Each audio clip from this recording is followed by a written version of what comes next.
रूपी प्यारी सात संगत जी, प्यार और सत्कार से कहना धन निरंकार जी। सात संगत जी सतगुरु माता जी का शुक्राना करते हैं, जिनकी कृपा से हमें एक नई सुबह और देखने को मिली है।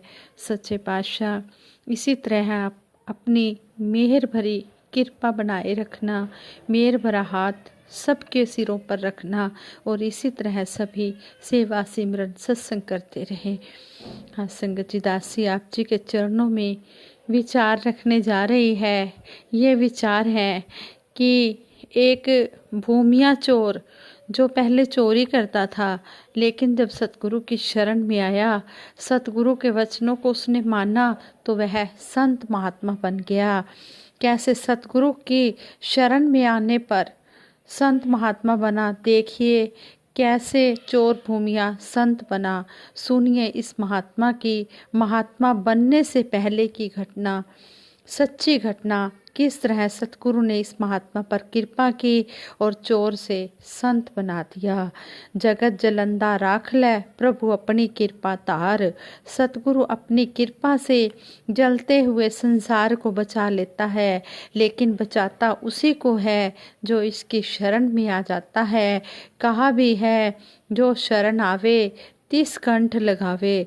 जो सतगुरु की शरण में आ जाता है, उसे सतगुरु अपने गले से लगा लेता है। फिर ये भी नहीं पूछता कि ये भी नहीं देखता कि इसके अंदर कितने ऐब गुनाह हैं, कितने इसके अंदर अवगुण है। नहीं, ये अवगुणों की तरफ तो देखता ही नहीं है, ये अवगुणों पर पर्दे डाल देता है। और जब अपनी शरण में लेता है तो कैसे गुणों का ग्राहक बना देता है। कहते भी हैं कि सतगुरु जिसको अपनी शरण में लगाना चाहता है उसी को ही लगाता है। कि हम तो अपने आप को बहुत ही भाग्यशाली समझते हैं कि सतगुरु ने हम पर कृपा की और अपने चरणों में स्थान दिया। कहते भी हैं, सत्संग करन नसीबा वाले 2 घड़ियाँ। ये सत्संग उन्हीं को मिलता है जिनके किस्मत बहुत अच्छी होती है, जिनके बड़े ही ऊंचे भाग होते हैं। संपूर्ण अवतार बाणी में भी शहनशाह जी ने लिखा है कि पापी कपटी मूरख ताई रब दे नाल मिलांदा है। रहन बहन ते खाण पीण दियां जाचां पिया सिखांदा है। गम फिकर सब दूर है करदा, दिल दा कमल खिलांदा है। कहे अवतार है समा सुहाना, रूह नू रब मिलांदा है। ये सतगुरु तो सारे संसार के लिए आया है, सभी की आत्मा को इस परमात्मा से मिला रहा है। चाहे कोई पापी है, कपटी है, मूर्ख है, कैसा भी इंसान सतगुरु की शरण में आ रहा है, सतगुरु से अपने गले से लगा रहा है, उसको उठना बैठना खाना पीना सब कुछ सिखा रहा है। इस तरह ही एक भूमिये की कहानी दासी आप जी के चरणों में रखने जा रही है। आप जी ये प्रवान करना। भूमिया चोर की जब सतगुरु श्री गुरु नानक देव जी महाराज के साथ भेंट हुई, जब उस भूमिये ने सतगुरु के दर्शन किए तो सतगुरु ने उससे पूछा, तुम क्या काम करते हो। भूमिये ने सतगुरु श्री गुरु नानक देव जी महाराज को सच सच बता दिया कि मैं एक चोर हूँ, चोरी करना ही मेरा काम है, चोरी किए धन से ही मेरा गुजारा चलता है। सतगुरु जी ने उसे समझाते हुए कहा, चोरी करना अच्छी बात नहीं है, दूसरे के कमाए हुए धन को चुरा कर खाना बहुत बड़ा पाप है, महापाप है। चोरी करने वाले को लोक में भी और परलोक में भी सजा मिलती है। इस करके हमारा वचन मानकर तुम चोरी करना छोड़ दो और मेहनत करके अपना गुजरान करो। सतगुरु श्री गुरु नानक देव जी महाराज के वचन सुनकर भूमिया चोर दोनों हाथ जोड़कर सतगुरु जी से कहने लगा, आप जी का कहना तो ठीक है, पर मैंने कभी कोई दूसरा काम किया ही नहीं, ना ही कोई काम सीखा है। चोरी करने के अलावा मुझे कोई और काम नहीं आता। अगर मैं चोरी नहीं करूँगा तो मैं और मेरा परिवार भूखा मर जाएगा। आप जी मुझे इस काम के लिए क्षमा करें। आप जी और जो भी कहोगे मैं आपकी सारी बातें मानूंगा, परंतु मैं चोरी किए बिना नहीं रह सकता। सतगुरु जी ने यह बात सुनकर उसे कहा कि ठीक है, चोरी छोड़ने वाला वचन नहीं मान सकता तो उसके बदले तुझे हमारे 3 वचन मानने पड़ेंगे। भूमिये ने कहा, सतगुरु जी, मैं आपके 3 वचन मानने को तैयार हूँ, आप जी हुक्म करो। सतगुरु ने कहा, पहला वचन है कि तुमने झूठ नहीं बोलना। दूसरा वचन है तुमने किसी के साथ गरीब मार नहीं करनी, यानी कि किसी निरपराध को सजा मिल रही हो तो उसको बचाना है। तीसरा वचन, किसी का नमक खाकर उसके साथ नमक हराम नहीं करना है, उसके साथ धोखा नहीं करना है। भूमिये ने सत वचन कहकर 3 वचन मानने का सतगुरु जी से वायदा किया, प्रॉमिस किया।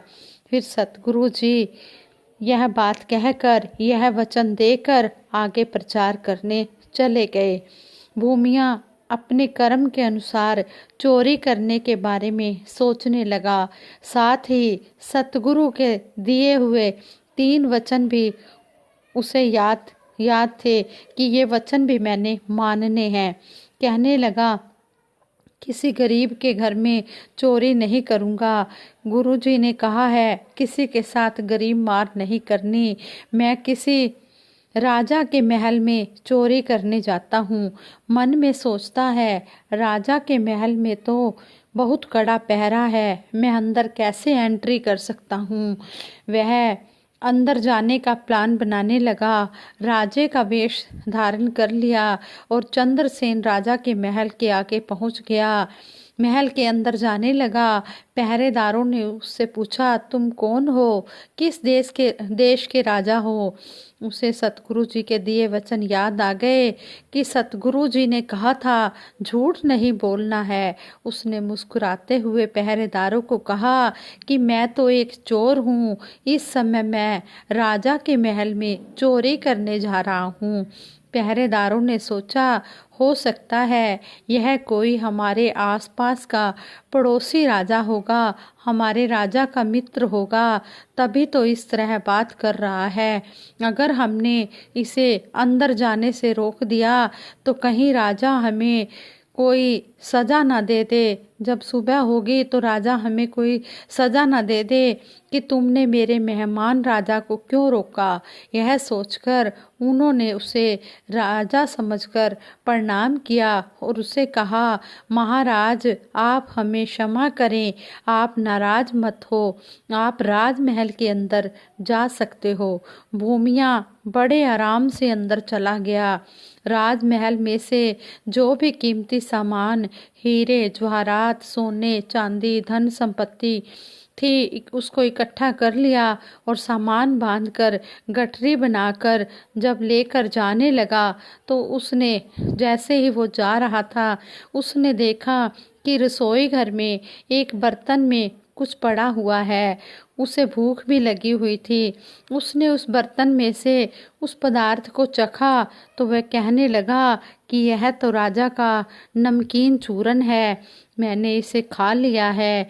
मेरे सतगुरु का वचन है, किसी का नमक खाकर उसके साथ धोखा नहीं करना है, इसलिए अब मैं यह सामान नहीं ले जा सकता क्योंकि मेरे गुरु का यही हुक्म है। इसलिए वह वो जो सामान लेकर जा रहा था उस सामान को वहीं छोड़कर बाहर निकल गया। अगले दिन जब सुबह हुई तो राजा को पता चला कि राजमहल में कोई चोरी करने आया था और सारा सामान भी बिखरा पड़ा है, लेकिन जो कीमती सामान गठरियों में बांध रखा था वो सामान ऐसे का ऐसे ही पड़ा है। आया तो कोई चोरी की नीयत से था, लेकिन वो सामान चोर लेकर नहीं गया। ऐसा क्यों हुआ है? राजा यह सोचने लगा। राजा ने जो रात को पहरेदार महल का पहरा दे रहे थे, राजमहल का पहरा दे रहे थे, उन पहरेदारों को बुलाया और कहा कि बताओ कोई रात को यहाँ आया था। तो पहरेदारों ने बताया कि राजे के लिबास वाला एक व्यक्ति आया था और उससे हमने पूछा था कि तुम कौन हो, तो उसने राजे का लिबास भी पहना हुआ था और उसने यह भी कहा था कि मैं चोर हूँ, मैं राजमहल में चोरी करने आया हूँ। लेकिन हमने तो आपका मित्र समझा, क्योंकि उसने राजा वाले वस्त्र पहने हुए थे, इसलिए हमने उसे रोका नहीं कि कहीं आप नाराज होकर हमें कोई सजा ना दे दें। महाराज, हमसे गलती हो गई है, आप हमें माफ़ कर दें।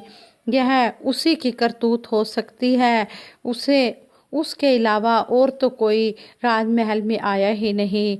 राजा ने कहा, ठीक है, चोर को ढूंढ कर लाया जाए, उसे ढूंढ कर मेरे सामने पेश किया जाए।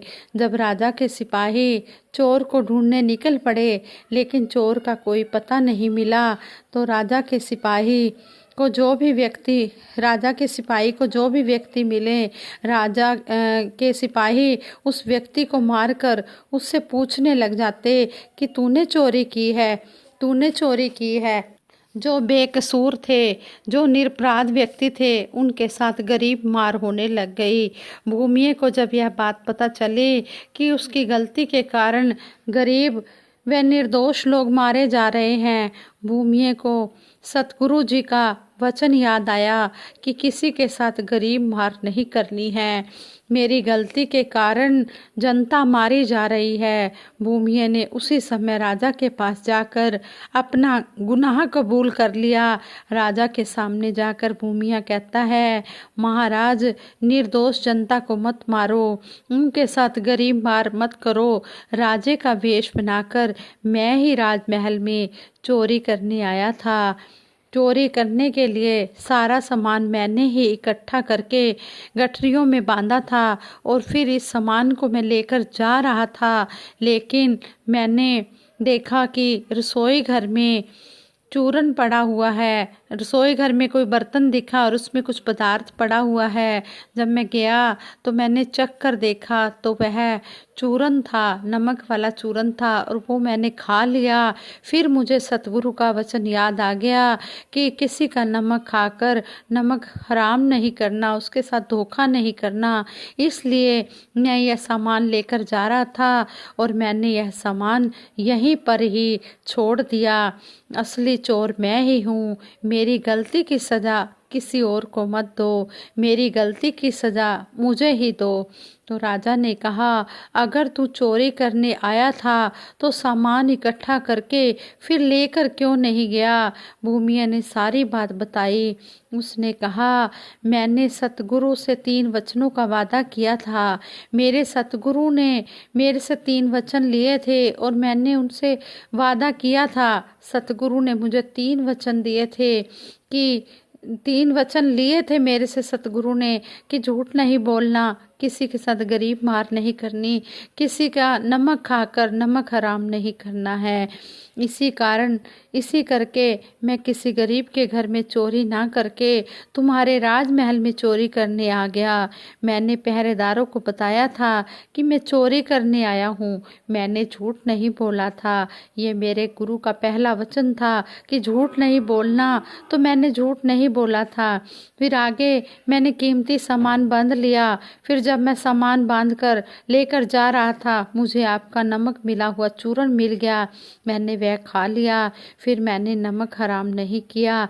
मेरे सतगुरु का दूसरा वचन मुझे याद आ गया, तो मैं वह सामान वहीं छोड़कर चला गया।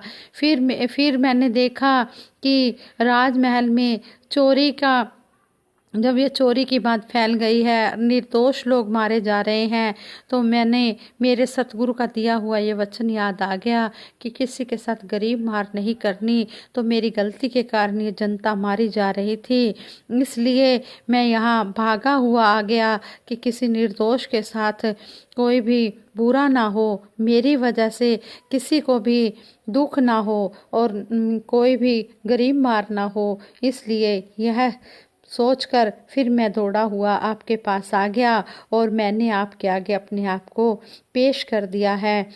सतगुरु के वचन मैंने ये तीनों माने हैं। राजा यह सुनकर सोचने लगा, जब इसे नमक मिले चूरन के बारे में भी पता है, तो राजमहल के भीतर रसोई घर में पड़ा है यह चूरन, तो फिर तो यही असली चोर है, ये अंदर तक आया है।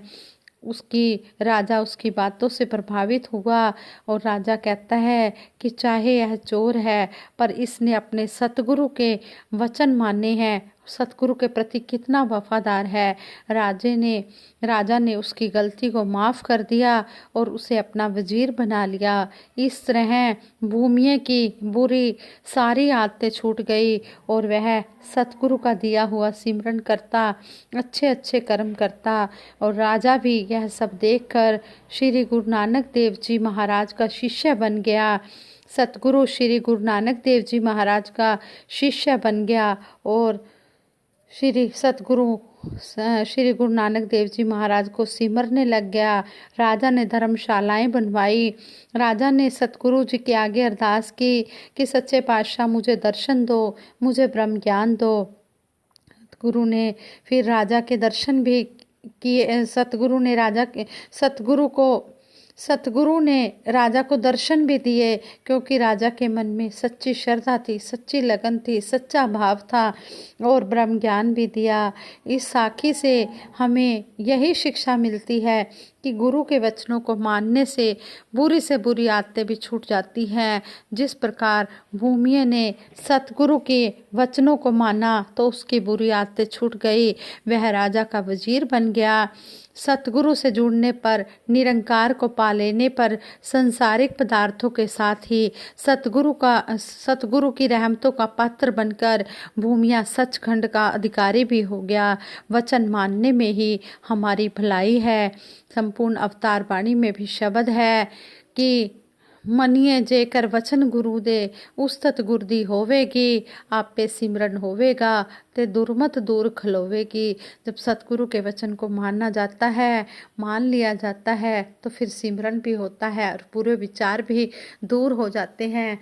जैसे इतिहास में लिखा गया है, भूमिया चोर, सज्जन ठग, गणका वैश्या, इन सब के नाम इसीलिए आते हैं क्योंकि सतगुरु ने इनको संत बना दिया।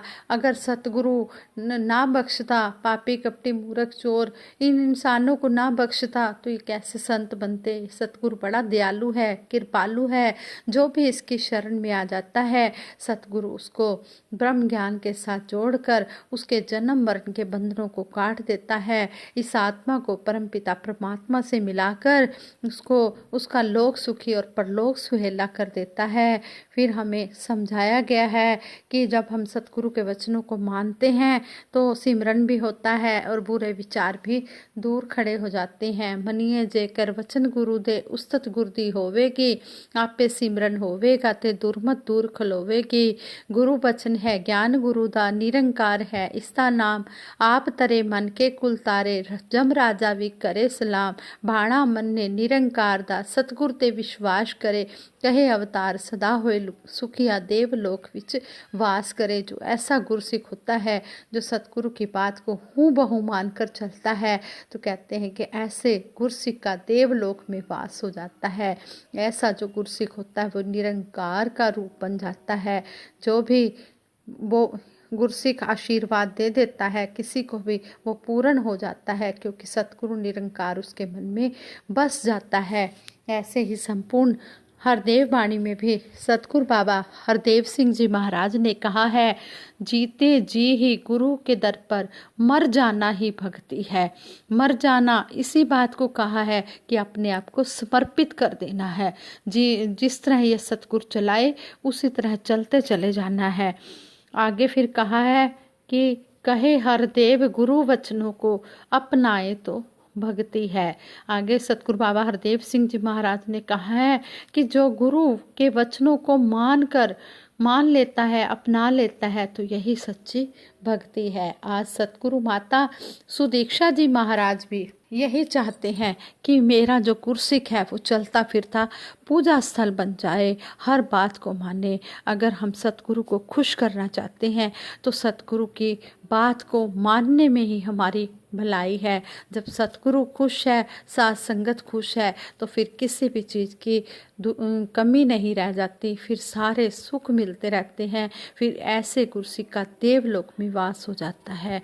साथ संगत जी, अगर दासी के मुख से कोई ऐसा शब्द निकल गया हो जो आप जी को अच्छा ना लगा हो तो दासी को माफ़ कर देना और आगे के लिए अच्छे विचार, शुद्ध विचार करने का बल बख्शना। दासी सिमरन कराएगी, सभी ने मिलकर सिमरन में साथ देना है। तू ही निरंकार, मैं तेरी शरण हाँ, मैनू बख्श लो। तू ही निरंकार, मैं तेरी शरण हाँ, मैनू बख्श लो। तू ही निरंकार, मैं तेरी शरण हाँ, मैनू बख्श लो।